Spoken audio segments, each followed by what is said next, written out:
The situation in DRC, it is getting out of hands, and we need to do something about it, because if we don't do something about it, the history will judge us one day. The history will judge us and see us as people who are accomplices, who refused to contribute when they had a chance or an opportunity in order for them to contribute to whatsoever it's been happening in DR Congo. Before we get to talk more about this, I want us to focus more to understand exactly how did things get to this point. Who are the M23 and why are they fighting the government of Congo? Who's supporting them? Because so far, it's all being said out there that no, they're being backed by Rwanda. But do you think it is only Rwanda who have that kind of courage to come and do those kind of things? Or there's another power behind that? Well, in order for us to understand who's the M23 and their reason behind all this, I want to take you back to the history of what had happened between the Republic of Rwanda and the Republic of Zaire back then. Now it's being called as the Democratic Republic of Congo, which is DRC, for those who are not familiar with Congo. So it all started in 1992. Well, in Rwanda, of course, during the genocide which took place between the Tutsi powers and the Hutus, there were a civilian war, which we all know for those who were born by then. Even those who were not there, they can still learn the same story in school. So this civilian war which took place between Rwandans, they had killed each other. And at the end of the day, they're supposed to be a winner. And the winner here was the Tutsi, which is the tribe of Paul Kagame. And Paul Kagame came out as the winner of this fight because he was declared, or he ended up declaring himself as the president of that country, because we all know what happened to the president of Rwanda back then. I think it's the name could be Arabian Gema or something like that. I'm not too sure it's how to pronounce his names, but if you know it, you can also correct us in the comment section. So they had assassinated this president, and that is how Paul Kagame, he came in power. Once he took the power, obviously, his people from his tribe, Tutsi, they end up becoming even more stronger by starting now eliminating and living all these Hutus. And the Hutus, they become even more powerless because whatsoever they had, in order for them to defend themselves with their power, they were losing against the Tutsi. Now, they were left without no choice than to start running away from Rwanda. Now, they could have chosen to go to any other countries, but they were kind of like relying more on the United Nations, the UN. This same UN, you guys were seeing that they are today showing their hypocrisy to help people of Congo. These people, they went to them and start calling them out for help. Now, this UN, we all know what is represented for. We don't buy this side of story where they are talking about United Nations, blah, blah, blah. No, we all know that this is a platform which the Western, they had put in order, they have put on place in order for them to continue controlling other nations around the world, so that they can get to know what you are up to and they can get to sanction you through that. So when these people had asked for help to this so-called UN, they look around in the central of Africa. Remember, DR Congo, it is one of the biggest countries, not only in Africa continent, but in the entire world. In Africa right now, they are standing number 2 after Algeria. Of course, we used to have a Sudan, but Sudan, they had up dividing each other, so they become 2 Sudans, the South Sudan and the North Sudans. So that disqualified them to be one of the biggest country in the Africa continent. So now we're having Algeria followed by Congo, and it is a very big country. If you take countries such as France, they say that it can fit inside Congo about 40 times. So you can just have an idea how big it is. Democratic Republic of Congo. Now, this UN, they look around in the Central Africa. They were kind of like, no, we can't let these people go somewhere else when there's a big land somewhere there in Congo. Of course, it used to call, they used to call it Zaire during the time of President Mobutu Sese Seko. So they took these people, they went and imposed them to the government of Zaire back then. They put a lot of pressure on President Mobutu Sese Seko so that he can let these people inside Congo. Guys, it is very important to pay attention to what we are saying here, because in order for you to understand what is happening right now, we need at least to go back to the history and try to understand exactly how did all things started. So they went there, they imposed their kind of like threatening up the government of Zaire, telling them that, no, open your border, let these people come in, let these people blah, blah, blah. And under the pressure, President Mobutu ended up opening the borders for these Rwandan refugees, or the Hutu refugees who were fleeing from Rwanda to come to his country. Once they get inside, now, he's supposed also to do something which is legit, that the government of Zaire back then, they failed to do. Because remember, these Hutu or Rwandan refugees which were running away from Rwanda, they were not coming in, all of them, as how to call this, as innocent people who had not committed any kind of murder, or they were not coming in as should I say, like people who were not having militias among them. Because remember, we are talking about civil war. Civil war, it is something whereby we're killing one another. So if you are having a gun, I can also choose to have one. So as they were running away from Rwanda, there were some militias which were fighting the Tutsi in Rwanda. So they were running also, coming in Congo. They were not coming empty-handed, but they were coming with their fighting weapons. Now, what the government of Zaire could have done back then was for them at least to disarm these people, to take all their fighting weapons away before they welcome them inside. But just because these people were coming in some kind of a hard, bad conditions, and they were coming, so many of them were talking about millions and millions of Rwandans, and they were just coming so many, and they were all surprised by the UN to open their borders, so they did not have that enough time to organize everything in order for them to disarm these people. So they went in. Now here's the thing. Once they're inside in Zaire, Paul Kagame remained in Kigali as the president of Rwanda. He could not be able to sleep. He could not be able to have peace of mind. Why? Because he knows that his enemies of yesterday, they are still out there and they are well armed. These people, soon or later, they're still gonna come back for him. Because Paul Kagame, when he took power, he did not took it through the votes or elections. No, he imposed himself as a rebellion who take advantage of the whole entire situation in order for him to take power by force. We all know that Paul Kagame, he was trained by his godfather, Yoweri Museveni. The same Yoweri Museveni who is in power now. That man has been there as the president of Rwanda since 1986. Yeah, myself, I was born in 1986. So, I mean, I can just say that this Madala, he took power before even I was born. That is African leader for you. Even though he pretend to organize elections, but he's the only one who always come out as the winner of these elections. That is what African leaders mean for you. Once they're in power, they don't go anywhere. And even if you have to die today, like the way we see Paul Biya from Cameroon died, already we heard over there, his wife, she's about to take power again by force.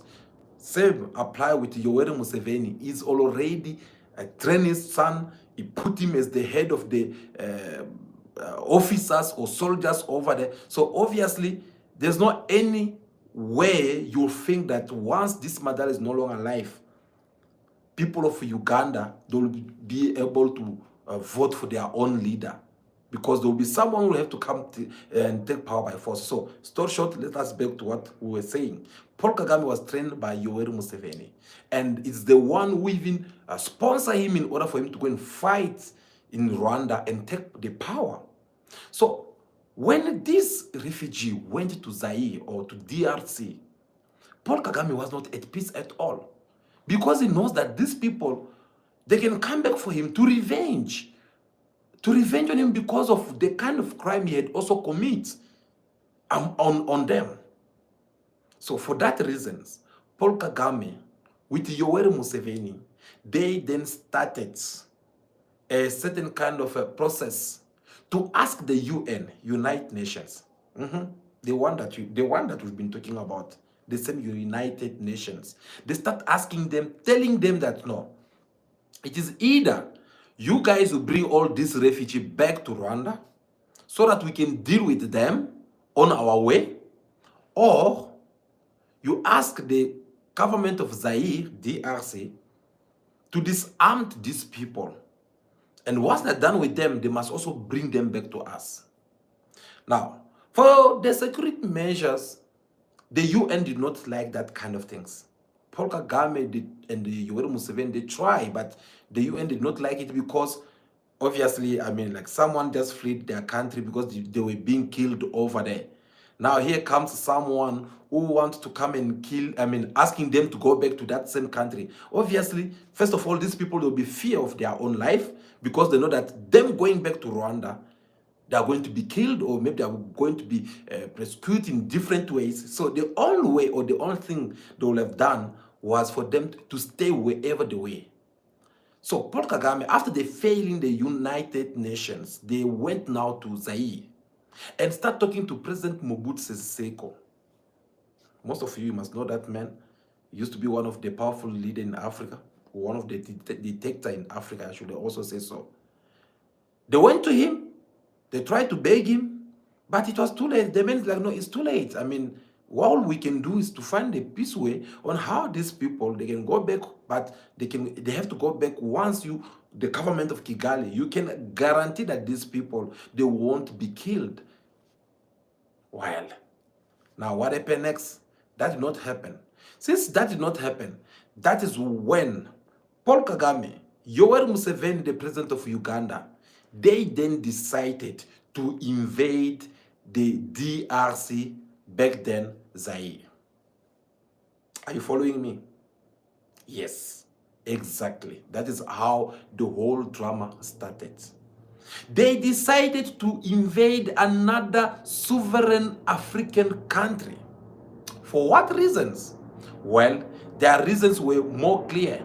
They said, we want all those militias who you've been guiding over there in your country. We need them. Since we asked the UN refused to give us a go-ahead. We then asked the government of Zaire under the leadership of Mobutu Sese Seko. He refused. He could not comply with what we were asking him. Well, we are coming there by force. That is how they put their power together. They then decided to invade the eastern part of Congo. When they invaded, now, they did serious massacre. Let me call it by its words. It's very important because it is history. You can't change the history. Guys, they did a serious massacre. Remember, from the beginning, when I started telling you the whole history, you will understand that the presence of these people in Zaire, it was not putting Paul Kagame at peace. I can just imagine Paul Kagame, whenever he had to sleep during the night, he will have to open the eyes to look around because he did not know what was going to happen next for him. So now, the guy, what he did was to make sure that he went in there and he started killing people. He massacred them, guys. Innocent men and children. And when he's massacring these people, there were not any guarantees showing that he's only killing Rwandans or is only killing Hutu militians who were in that refugee camp. No, he killed, including even Congolese men and women and children. They were all killed in this conflict. Now, when the UN, the same UN, they start receiving more pressure from different governments around Africa, they then decided to ask to find out what is going on. In order for Paul Kagame with his godfather Yoweri Museveni to defend themselves against this kind of crime they had committed in the eastern part of Congo, well, they were like, no, as we went over there, we were just kind of like trying to get our brothers and sisters to come back home. So now it happened that some of them, they were having guns among them. They want to fight us, so we need to defend ourselves.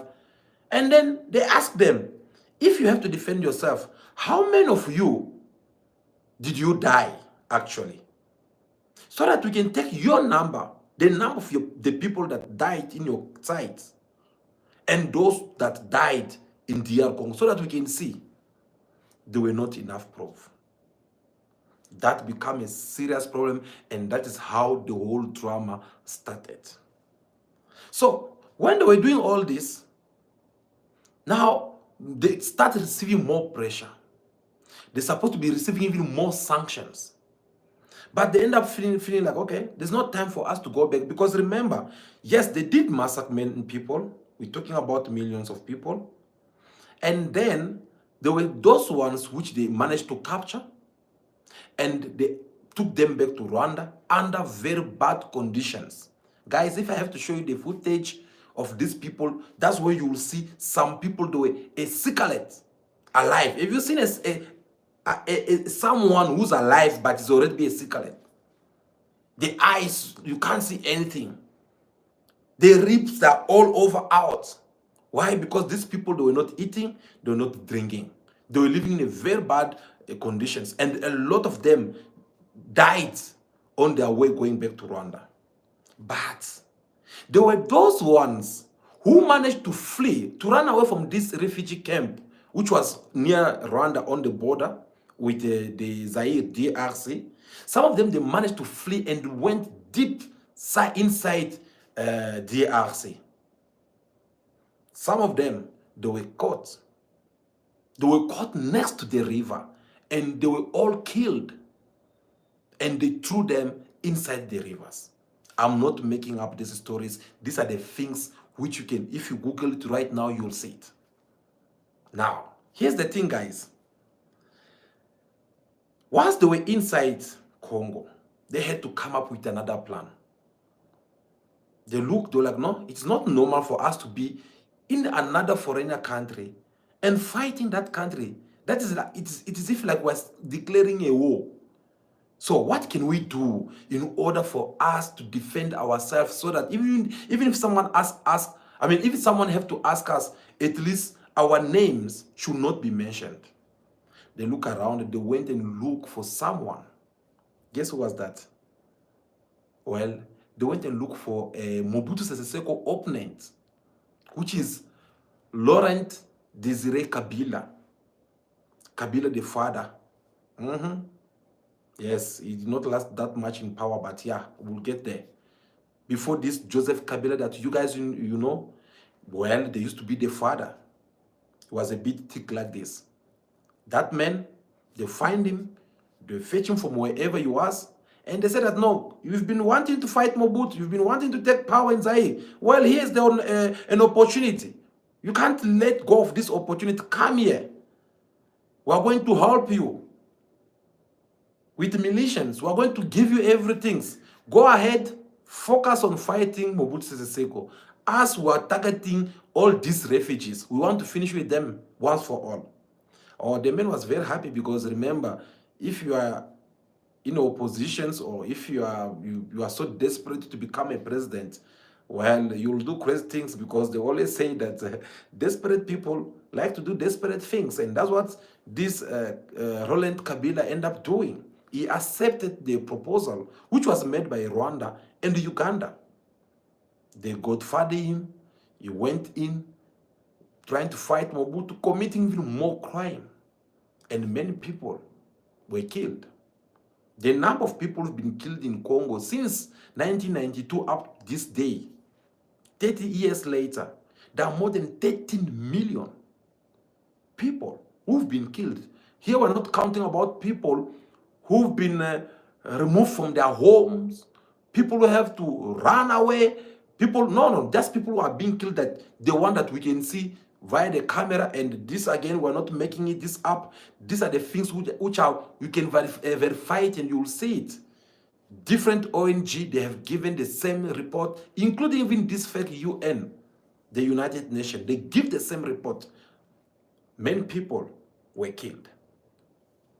Now, Kabila came in, he started fighting Mobutu. Unfortunately, he found Mobutu was down already because the age, the man was about 82 years old, if I'm not mistaken.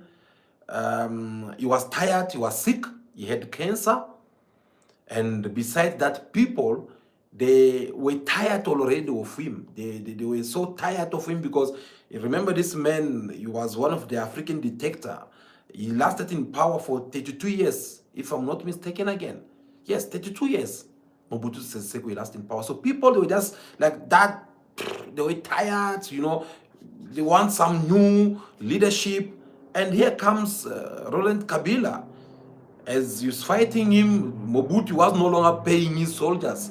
So obviously, soldiers now, instead of them fighting Kabila with the Rwandan troops and the Ugandans, they were running and they were just putting the weapon down and let these people come in more easily. And then we saw later on Kabila run. Mobutu Sese Seko, he fled the country. Then later on we saw he died in Morocco. That's where he was buried. History, right? We're still coming. So these people now, they have managed to take over the power in Zaire. Laurent Kabila, he declared himself as the president of Congo because he had to change the name from Zaire to this Congo, the DRC that we are seeing on the news right now. So Laurent Kabila, he changed it. He changed the name. With his allies from Uganda and Rwanda, things end up changing around. Because these Rwandans, the power of Kigali under the leadership of Paul KAGAME, which is supposed to be pursuing these so-called Hutus who had fled in Rwanda, they end up changing their mind. And this time now, they end up start unveiling the mineral resource which is in the parts of Congo. Now they feel like, okay, no, look, these people, they have a big land here. These people, they have this and that. These people, they have so many things. They have a lot of minerals. What can we do? Well, what can we do? The thing is that we need to talk now to our Western allies. Oh, are you surprised that Rwanda does have Western allies? Of course, they do have them. They do have them. British, number one. France, number two. United States of America. Those are three allies of Rwanda. Those ones, they see Rwanda like their baby. Can you give me what sanctions have you seen Rwanda receiving from these people? Whereby, no, we're sanctioning you this, we're doing this and that. No matter what can be the allegations against Rwanda, these people, they always go free. They always come out as the winner. Why? Because they see them as the main entrance to the Congolese minerals. So as they went and negotiate, well, this was a very good opportunity for the Western now to be able to put their hands on the Congolese minerals. Now, when they went inside, it was all now about imposing now the Laurent Kabila, the father, give us this, do this and that, you know. So when they were doing all these things, people of Congo, they were like, no, wait a minute. These people, they came here looking so funny. Now the next things, they want to be taking lead in our country. To the point that James Kabarebe, who's the number one commander-in-chief of Rwanda army, He was nominated as the chief of the staff of Congolese army in Congo.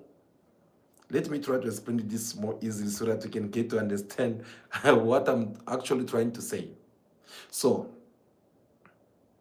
the Rwandan, they took one general in their army and they went and nominated him in Congo as the #1 of the army. So whatsoever the Congolese army, they will have to do that time, during that time, whatsoever can be the decision, this general from Rwanda is the one who have to disagree or approve. That's what happened. So these were the kind of things which did not make people of Congo to feel comfortable about it. Guys, please like this video. As we're talking, keep on liking this video in your numbers. So the Congolese, they start revolting now themselves against these people. And they start asking for Laurent Kabila to remove these people and send them back. Well, there were even some opposition leaders who had to tell Laurent Kabila and say that, how much do you owe these people? If you have anything that you owe them, then pay them. Let them go back where they came from. And we can remain among ourselves in order for us to see on how we can fix things around. But at first, Laurent Kabila, the poor guy, could not understand what was going on. The time he opened up his eyes, it was too late, because by then, his allies, Rwanda, they had already signed contract with the devil, which is the Western. Now you understand why I asked you at the beginning of this video and saying that, is it only Rwanda that we are seeing behind all this M23, or is there another powerful nations? Well, now you start having a clear picture of who's the mastermind behind the killing in DR Congo. We're still gonna get more to that. But let me go back to what I was saying. When Kabila opened the eyes, it was too late. Paul Kagame had signed contract with the Western in order for them to start using him so that they can be able to put their hands on the Congolese minerals. Paul Kagame, who's supposed to be a true Pan-Africans, who's supposed to be defending the African soil, well, he accepted this kind of a stupid idea. Once he accepted it, and start now trying to impose his leadership over there, Laurent Kabila, he refused. He's like, no, guys, I think it's about time, child time. Pack your stuff, go back where you came from. Without notice. Oh, should I say? No, he gave them 48 hours. Yes, that old man, he gave them 48 hours for them to leave his country. He said, I think enough it is enough. You have done your part. You helped me. I managed to chase Mobutu Sese Seko from the government.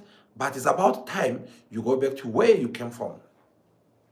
Well, that now was something which Paul Kagame, with his ally, Yoweri Museveni, and the Western ally, they did not like at all. They did not like it. Why? Because now they feel like this is a kind of a betrayal. That look at this man, we help him, we put him in power, he chased Mobutu, now he's the president. Instead of him to start repaying us back, now he want to turn against us. They got angry. Right? So, Kabila gave them 48 hours. They accepted to leave DRC. They leave it today. After 24 hours, they went back. From that moment, guys, that is when the second war started in DRC. Remember the first one, it was when Rwanda coming, pretending like, no, they're chasing, they're after these Hutu refugees which were located in Congo. But this time now, after they were being chased out of Congo, they decided to come back the following day.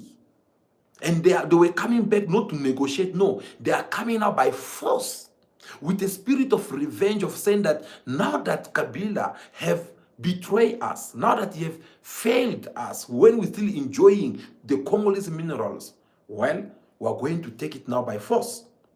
And that is when they decided to invade Congo. When they invade Congo now, since then, things never been the same. Because when they came in, they killed again many people. From then, it was one movement, now it is another group, another one, and we're talking about more than hundreds groups of rebellions. 100 of them, more than that, according to the UN reports. This one will come, us were cool bars, what, we're fighting for this. Another one will come, us what this and that, you know. So, and all of these people now, they were being used by Rwanda. Now, in order for Rwanda not to become like the people who are behind all this, they end up now bringing some Congolese who are desperate, who are so thirsty, if I have to put it that way, who are so thirsty to be in power. They were now bringing them and put them in front of these rebellion groups. Should I try to explain more about that so that you'll understand? Let's say, I don't know from where you are watching us, feel free to tell us which one is your country. But let's say your country, and then you don't want, you want to become the president, or you want to be in power, but you don't know how. Whatsoever you do, whether from the opposition political party, does not go, it does not promise that much. And here comes someone who's having some conflict with your government. And they say that, no, what about if we make you this proposal? We are able to give you everything. Just go in the bush, hold the guns, put the pressure on your government, they'll call for you. And once they call for you, thank you. Norman is watching us from Jamaica. And once they call you, you'll come and then you sit to the table with them. That is how Rwanda manipulate those Congolese. And they were coming forward, rushing in and trying to explain the government, blah, blah, blah, blah, blah, to the point that Kabila, the father, he ended up losing control. We then saw later on he was being assassinated. Not by anyone else, but by his own bodyguard. The man who's supposed to be protecting him is the man who ended up assassinating him. And he was killed like a pork. I'm sorry for the word, but that is truth.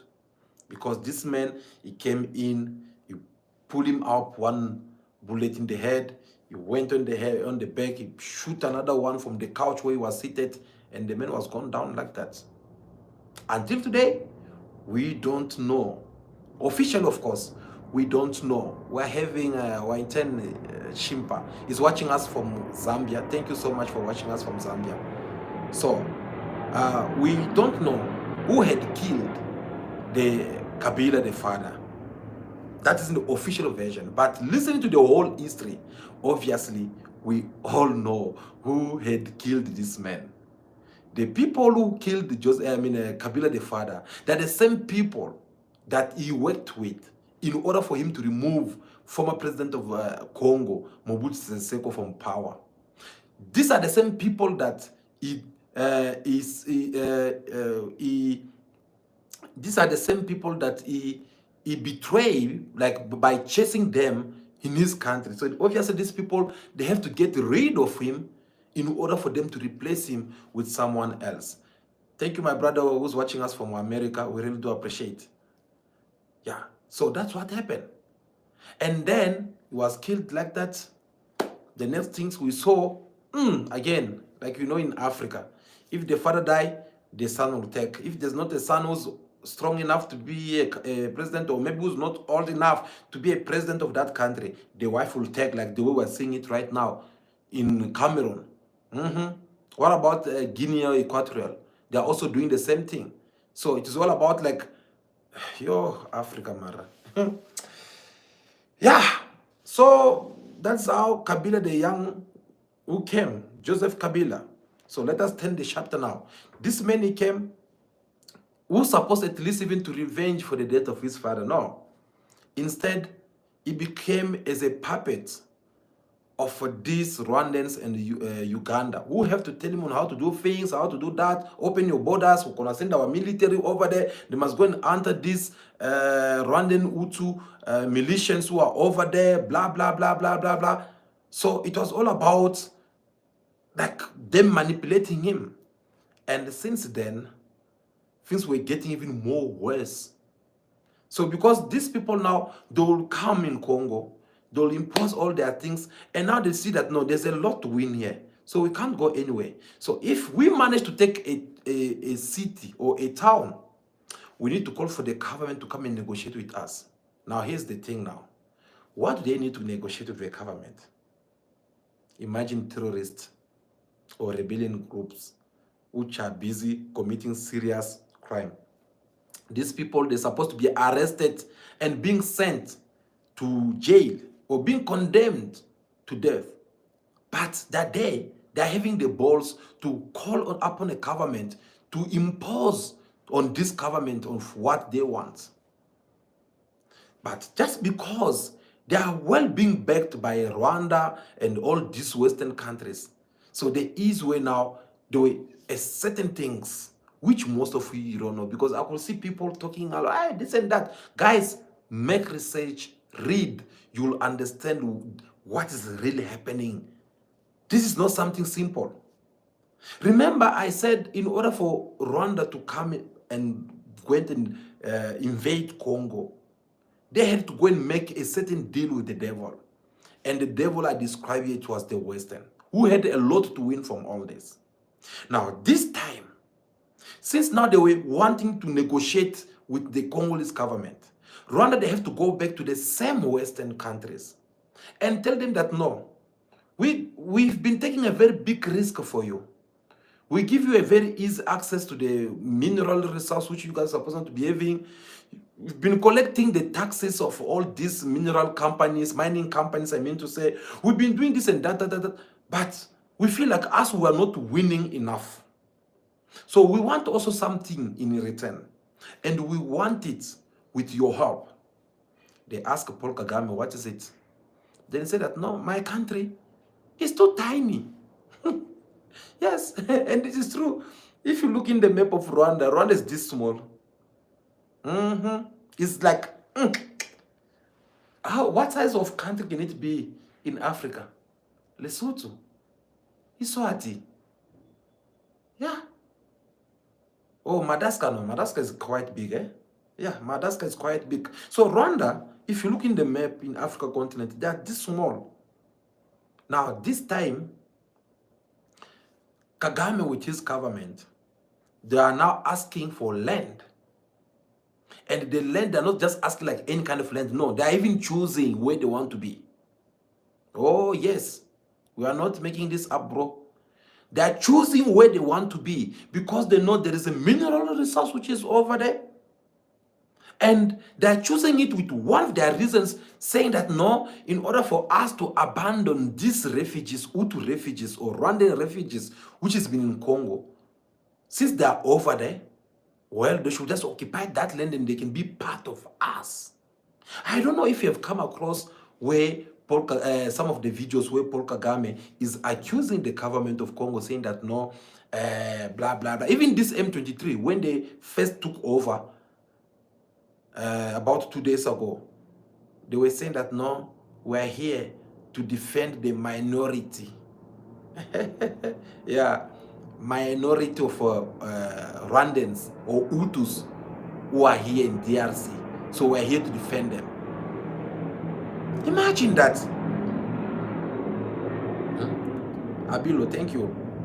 Imagine that. Imagine that, like they just want to go ahead and bring up their reasons.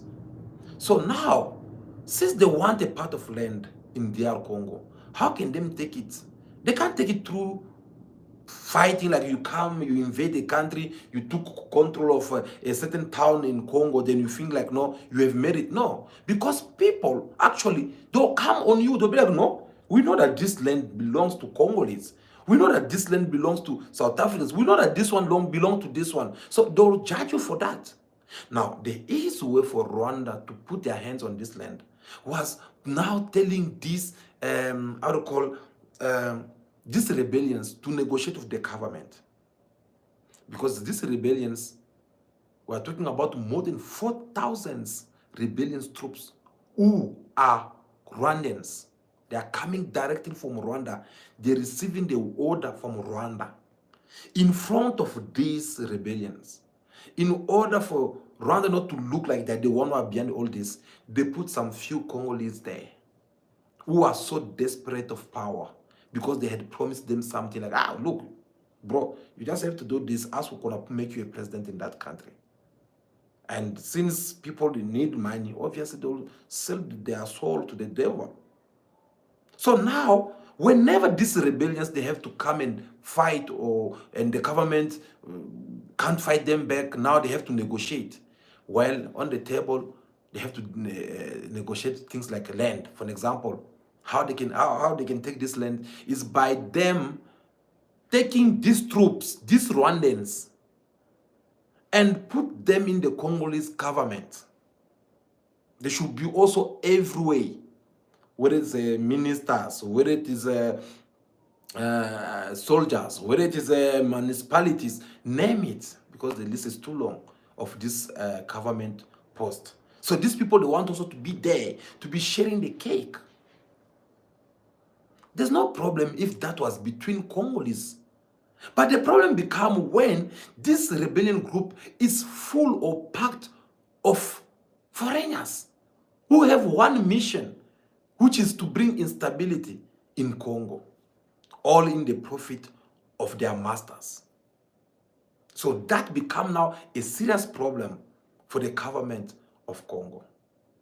They first signed this this deal in 2012, if I'm not mistaken. Once they signed this deal,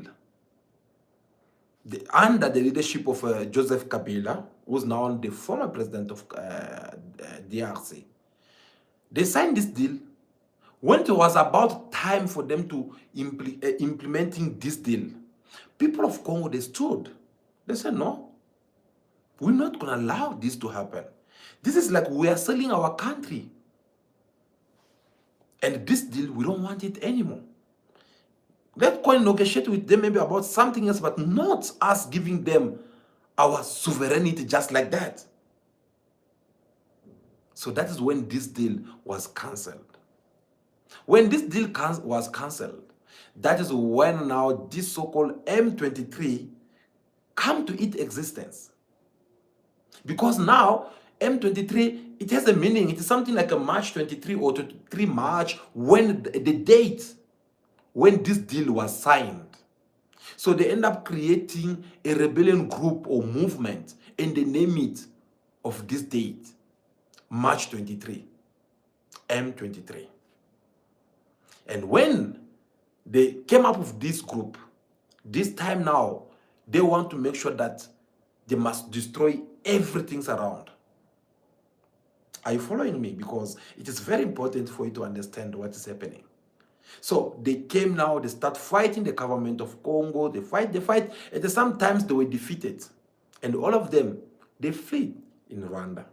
Rwanda, the same country which has been denying up to date, until now, they're still denying all these allegations. They say that they're not the one behind whatsoever is happening in Congo. They're not the one, blah, blah. They're not. They give a lot of reasons.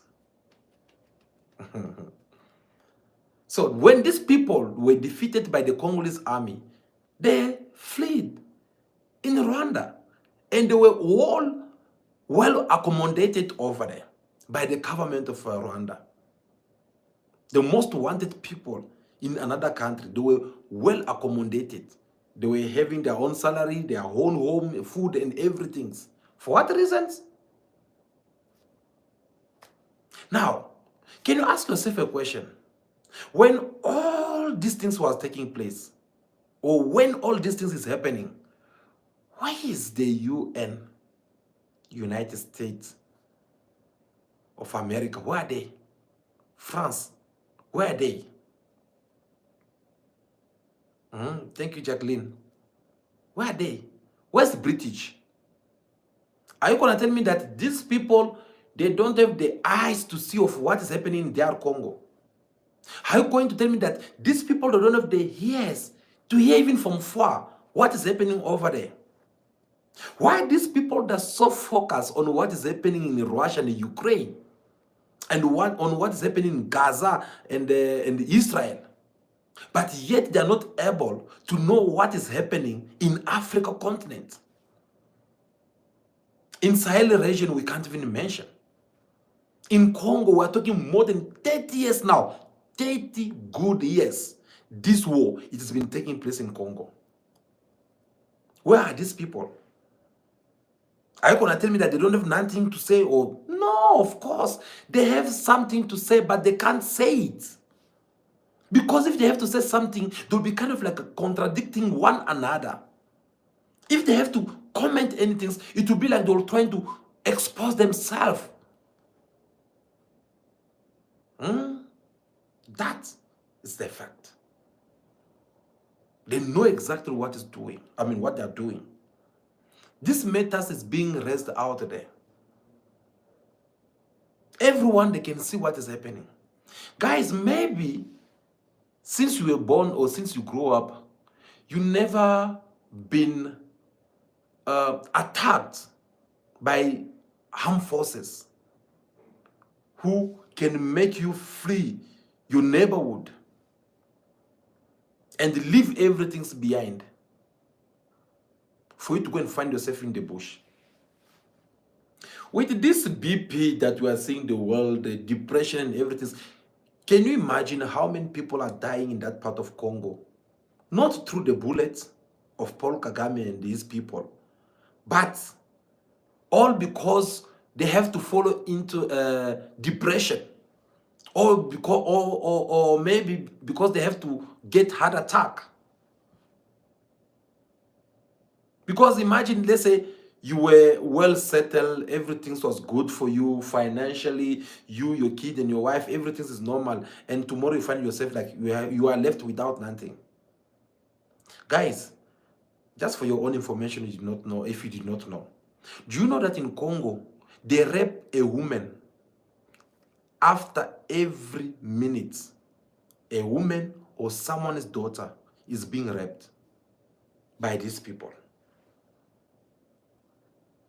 Because remember, they're in the mission to fight. So they don't have wife, they don't have girlfriends, they don't have anything. So whatsoever they'll see on their way, they'll take it by force, they'll take it for free. Whether it is food, whether it is women. Do you know how many children who have seen their parent, their father, being killed in front of their eyes? Oh, yes. Yes. It's just that this platform, YouTube, does not allow us to post a certain kind of videos. Because if we have to post this footage, guys, I'm telling you, you'll be so disappointed in what is happening in Africa.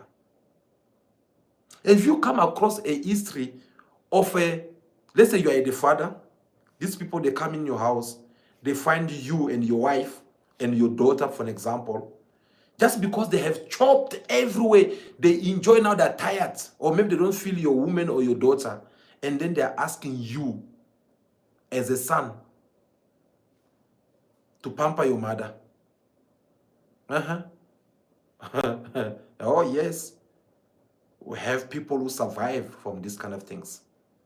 Or they're asking you as a father to pamper your own daughter. If you don't do it, they're going to shoot you. Now they will tell you straight away, it is either you do this or either we shoot you. And we saw many parents or sons who end up killing themselves after this incident had took place, because they can't be able to look their mother in the same way. They can't be able to look their own daughters in the same way. They can't believe that they have just done something like that. Some of them who try to refuse, they get killed in their legs, or they can chop their legs with some machetes. And then you see maybe your daughter, your whoever she's there, they'll be like, no, Dad, let's just do it. Dad, I don't want to lose you. And then you see them cutting off their clothes so that they can just do it in order for them to save your life. But even if you do it, do you know how many people have to go through that pain of knowing that I do some abominations to my own family, and they end up unliving themselves? These are the realities. So sometimes when we're talking matters of this Congo government, we should not be taking it more lightly. Guys, there's serious things which are happening over there. If you come across a situation whereby you find a young lady telling you that she was not being raped through a ndokoro, but she was being raped through a stick. And not even a cooking stick, but a crazy stick that maybe someone, they were busy carrying it in the bush all along with different bad infections on it. And they have to come and pamper the young ladies. These are the things which is happening every day in that part. And these are serious crime which can't go unpunishable. So when all these things is happening, different ONG, civil society, many people spoke about it. There's a report, there is a witness, there's a survivors. And all these things get to reach to the ears of Americans, of French people, of British, and all these people, they keep quiet. Do you think it's for nothing when they say that your phone, I don't know you're watching us from what, but your phone, it has a blood minerals? Because they're sacrificing people of Congo from all this in order for them to make their iPhones, in order for them to invent something like electrical cars that you are seeing French having right now, trending all over the world. Have them told you where they get those minerals in order for them to invent those cars? Because as far I know, unless if I'm wrong, you can correct me. As far I know, I don't see, or I never heard that France, they have this kind of minerals or that and that. Worst part, even British, they're having a reserve bank, gold reserve bank. They're having diamond reserve bank, yet they don't have the mining. Where did them get it from? So we should just keep quiet. We should not question them. No, that is very bad.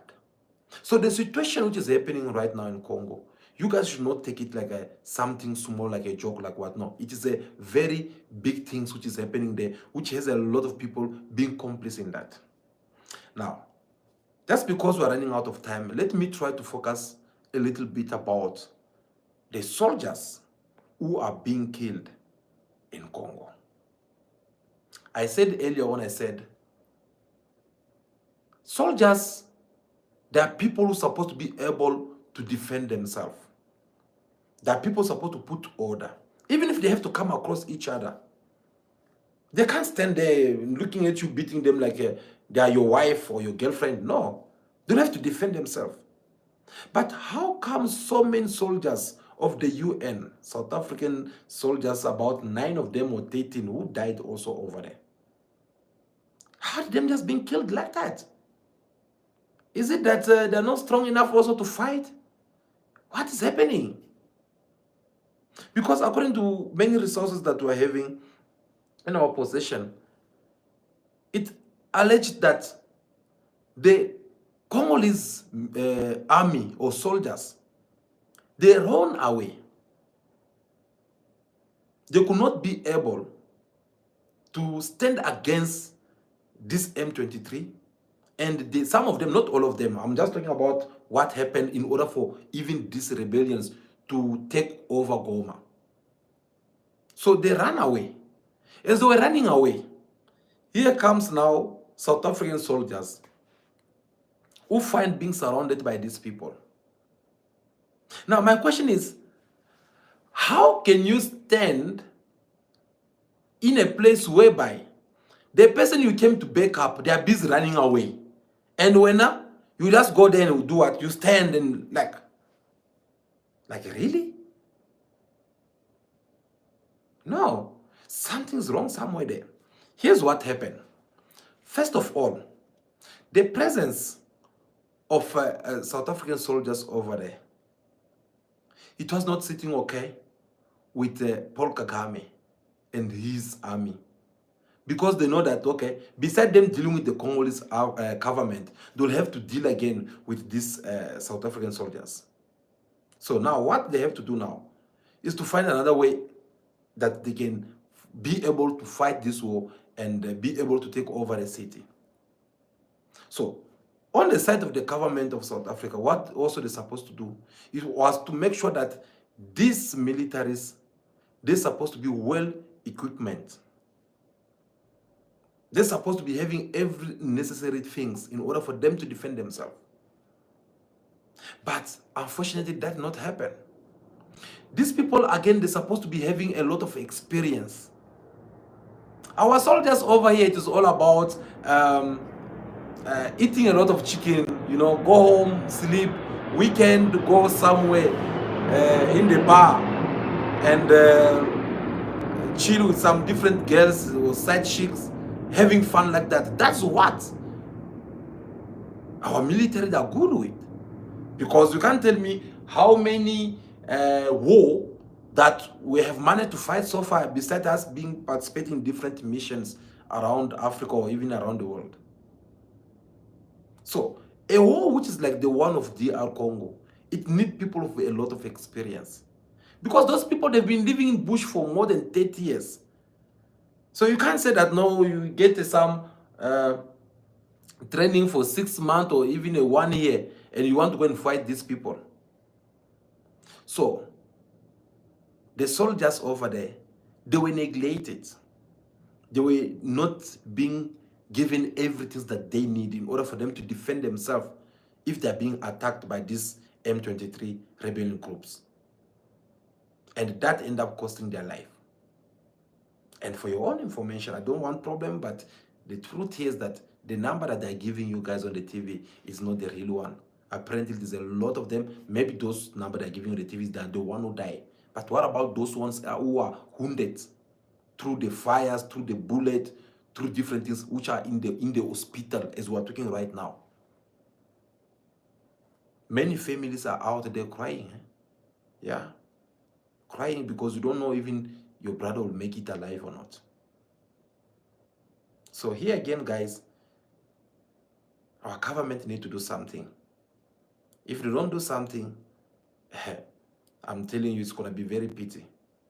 And also, whereas they are doing this something, they should not let go Rwanda to go free out of this. Because Rwanda attacking South African soldiers in Congo, it is like attacking or going to the war with South Africa. Now, in order for South Africa to be respected by Rwanda, they need to be teach a lesson. No one should not come and fool you that, no, the M23 rebellion groups, it belongs to the Congolese. No. Proof to that, Paul Kagame he's been denying this all this time. Whenever they call him, they say that, no, stop what you are doing. It's like, no, that's it's not Rwanda. Guys, sorry, it's a bit noisy here. I think the airplane is passing. Yeah, so you'll be like, no, it is not us. It's not Rwanda. This is a Congolese problem. Congolese, they should go and solve it among themselves. But yesterday, when this M23 entered the city of Goma, which car were them driving? Which military element they were wearing? Which fighting machines they were driving? All of them, they were Rwandans. How do they call it again? Can someone help me? How do you call the Rwanda army? Whatever, yeah. All these things, they were coming from Rwanda with their logos on it. And when they managed to enter in some part of that city, it was on the Rwandan televisions. They make announcement officially. These are the people who've been denying that they are not aggressing the Congolese people. But this time, in their country, they make, they inform the whole world that this is what is happening, and they had to come up with a reason. Their reason this time was to say that, no, we are here to protect the minority Hutus who are in Congo. Again, this is not good at all. So something needs to be done from all this.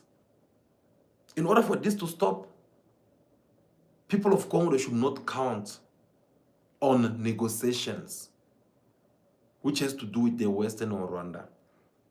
And the president of Congo, he needs to stand. He needs to hit his hands on the table. He needs to see on how he can deal with this kind of matters once for all.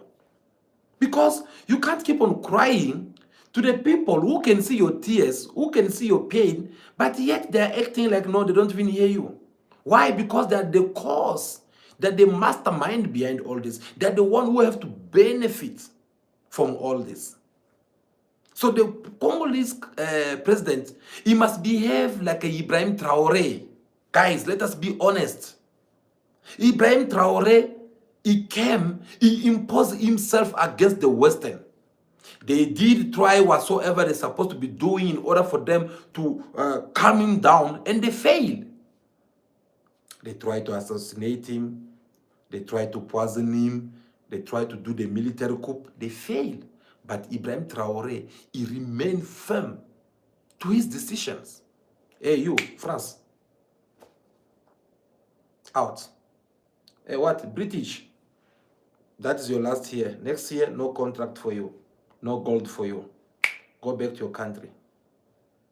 Oh, you, what? US. No, take your military back. Take your stuff, just leave. That is how you see a leader. Today, the entire Africa, they are so proud of someone such as Ibrahim Traoré. It's not for fun. You guys, you saw I played you videos on how you went in Ghana and you were celebrated like a true hero. Instead of them celebrating their new president that they had voted for, but they will be celebrating Ibrahim Traoré. And this ended up sending a very strong message to the new elected president of Ghana that we are watching you. You better behave like Ibrahim Traoré and not like this puppet president of the Westerns. So I think Congolese president, he needs to do that. He needs to do that. He needs to just say that, okay, enough is enough. I can't take this anymore. Bye-bye. Chase American away. Chase, it's going to be hard for the beginning. Give them 1 year, 2 years. You come back to it. You follow the same strategy that the Sahel countries they have done. Look at Mali. They chased France out. They chased American out. They went on. They look for another allies. Niger, same. Today, they are working together with Russia and China. At least these two people or these two countries, they, even if they steal from you, but they'll steal it with due respect. They'll do something, and there they are. Are they not surviving? They're surviving, of course. So I think the government of Congo, they should apply the same measurement. They should do the same thing. And for an example, they can just go and sign contract with Russia, with Iran. Did I mention Iran? Oh yes, Iran. Why? Because these are the worst enemy of the Western so far. On top of it, they must add China. Why China? Because these countries, they are nuclear power countries. I always tell you guys that nuclear countries, or having a nuclear weapon, it is like you are having a gun, a revolver, and then you enter in a house where people are sitting on the table, they are playing cards or Ludo, and then you come with the gun, like what happened in Senzo Meyiwa, to the killing of Senzo Meyiwa. You know, they find them, they were sitting one place, they were watching a Chelsea game, and then here comes some people with the gun. So obviously, everyone who are sitting in that room, they'll become powerless. They won't do much. Oh, thank you so much. Someone just mentioned, and North Korea. Yes. I'm going to mention that very soon, yeah. So, and once that person comes inside the house, everyone will just become more powerless. Because they'll feel like, okay, if I make any move here, this person with the gun is going to kill me. That's what happened. Senzo Meiwa, he stood up, he tried to defend himself, and he get killed. So that is how the world of nuclear weapons works. Do you know why America is fighting Russia in Ukraine, yet they are not able to declare an open war with Russia? Whether it is America, whether it is the British, whether it is France. Because they know that once Vladimir Putin opened those containers, one of it only, it can leave all these people, they become useless. And that's not something that they don't, they want it to happen. So if the government of Congo can go to all these countries, and as someone just mentioned in the comments, another country that the Congolese, they should go and sign contract with, it is North Korea. With Kim Jong. Yes, that short man with the one that like to wear big trousers. Hey, that man is like a nightmare for the Western. That man does not care. You put sanctions or not, him is there, he's busy inventing different weapons. Because he knows soon or later, you will have to go to the war with someone. So those kind of countries, for me, at this point, in order for the government of Congo to not be going through this same nonsense, they should go ahead and sign contract with these countries. Once they sign contract with a country such as Russia, which is a nuclear power, they sign countries with a country such as North Korea, which is also a nuclear power. They sign contract with someone such as China, which is also a nuclear power. On top of it, they sign contract with a country such as Iran, which is also on its way of nuclear power. These four powerful nations in the world, they put power together. The first things the president of Congo he can even say to them that, okay, I want you guys to build a very big wall here. What do you want? Okay, no, you want our minerals. Okay, fine. You rather take it instead of these people who are coming and take it by force. Take it, but you need to do this. You, Russia, build us a big wall here from this corner until that corner, so that these people, they don't cross this side anymore. Put your soldiers there. Whoever cross there, if you don't have our approval, take that person down. They go to China, they said, no, you guys are very good with constructions. Can you please open a road here, somewhere here from Congo Kinshasa to Congo Brazzaville, or maybe from Zambia to Congo, somewhere deep Congo side, so that the circulation of merchandise can take place? They'll do it. Oh yes, they'll do it, because they'll be having something to win. So for an example, come build that airports, and you could use it, or we'll be paying you slow by slow, all for 5 years or maybe 10 years. After 10 years, pack your stuff, go back to your country and leave us, because by then we'll be okay. I think that is the only thing can stop the war or the conflict which is happening in Congo.